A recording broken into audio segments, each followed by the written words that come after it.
to the US and to 75 countries. Zenith Birla has bagged Best Export Performance Awards for several years. 2010 is a landmark year as the company celebrates 50 years of manufacturing and exporting steel pipes, electrical resistance welded pipes and spiral weld pipes. Crossing the mark of 50 years, the company decides to reward its shareholders with a remarkable 5-to-1 bonus and fifth consecutive dividend of 20%. Zenith Birla, the global supplier of steel pipes, now maneuvers to be the global leader with a new investment of rupees 300 crore for expansion. Zenith Birla Steel Pipes, a global brand, a synonym for trust rooted in quality. Zenith Birla India, a part of the Yash Birla Group.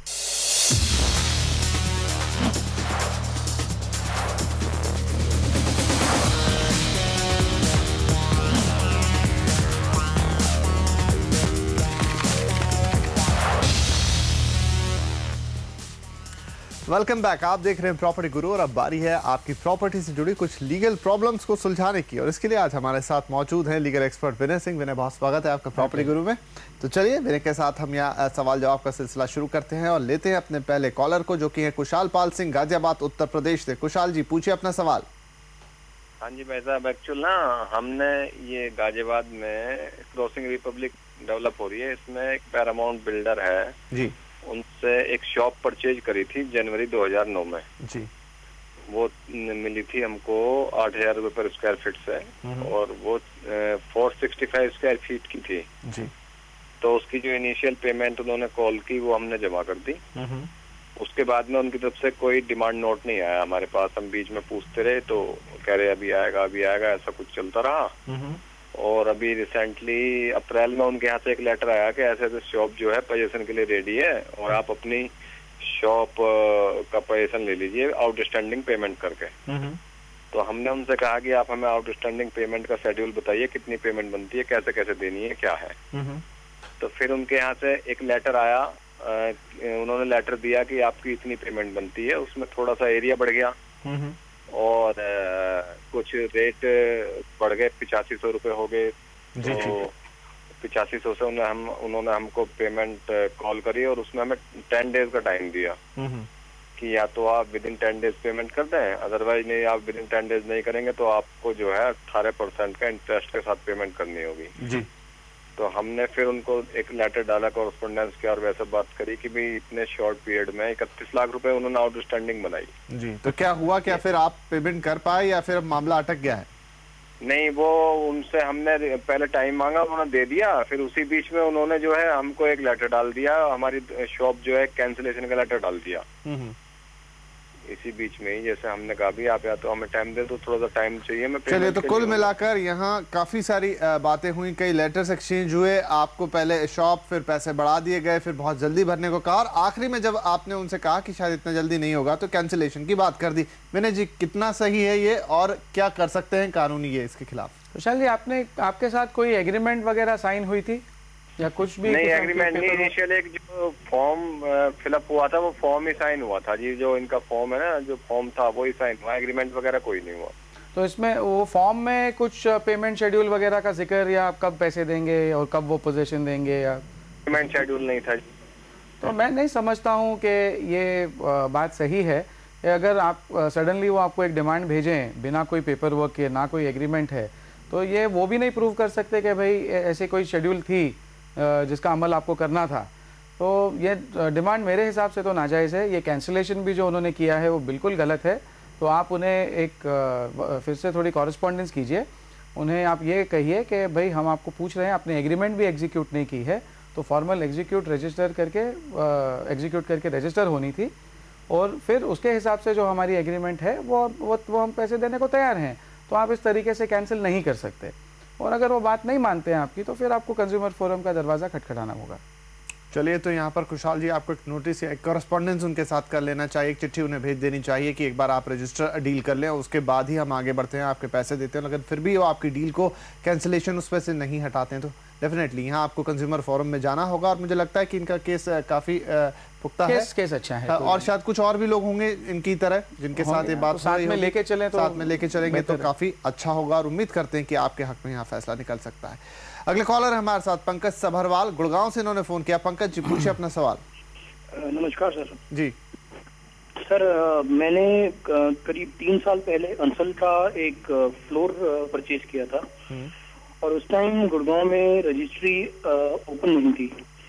तो फरवरी 2010 में इन्होंने मुझे एक registration के लिए letter भेजा जिसमें इन्होंने मुझे रजिस्ट्रेशन अमाउंट प्लस कुछ मिसलेनियस चार्जेस प्लस एक जो बड़ा क्रिटिकल और बहुत बड़ा अमाउंट इन्होंने मेरे टोटल आउटस्टैंडिंग में ऐड किया, वो है होल्डिंग चार्जेस।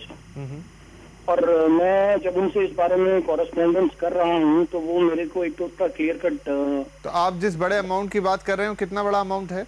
सर करीब 1,07,000 समथिंग अमाउंट है सर, 1,07,700 समथिंग।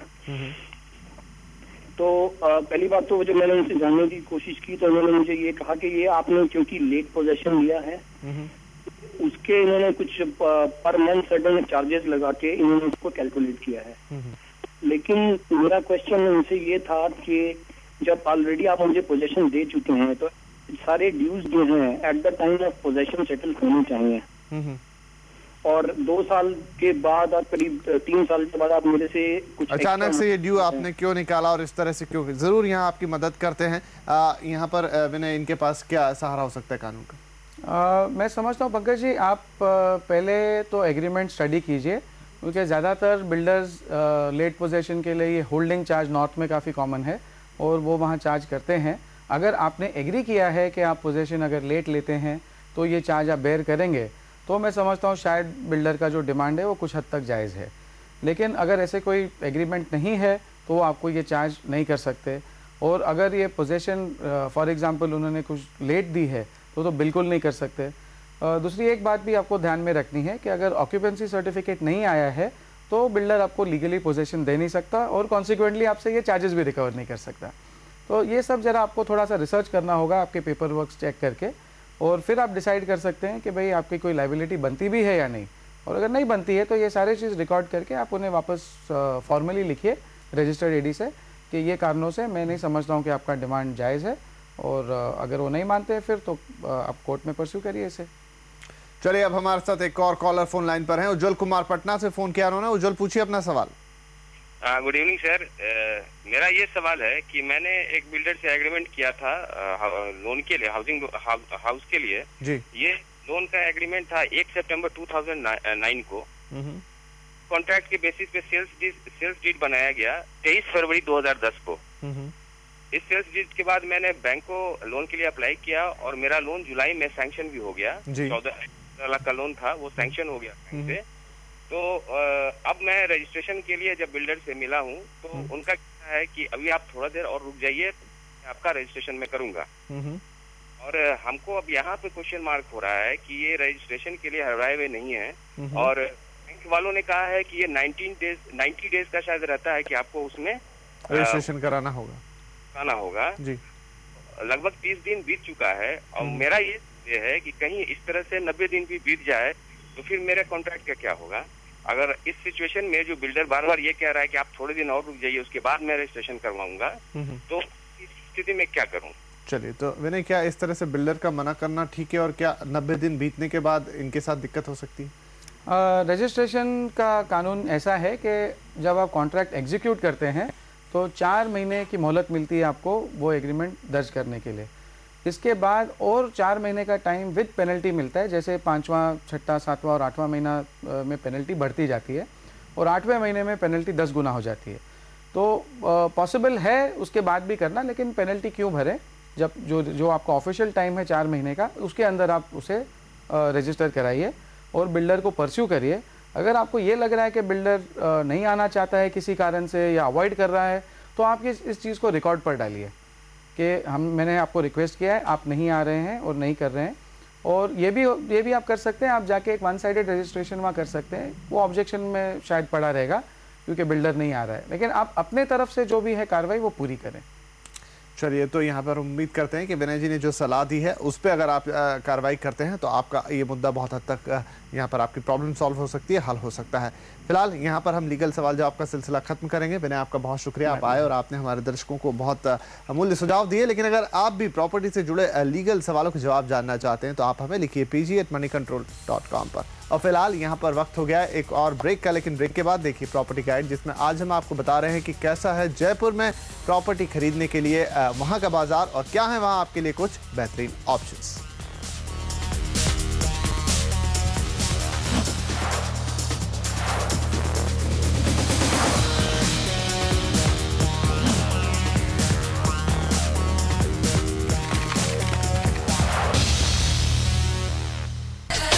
जी भर के झीलो बस दिन दो चार, बाकी सब छोड़ो थोड़ा जोश।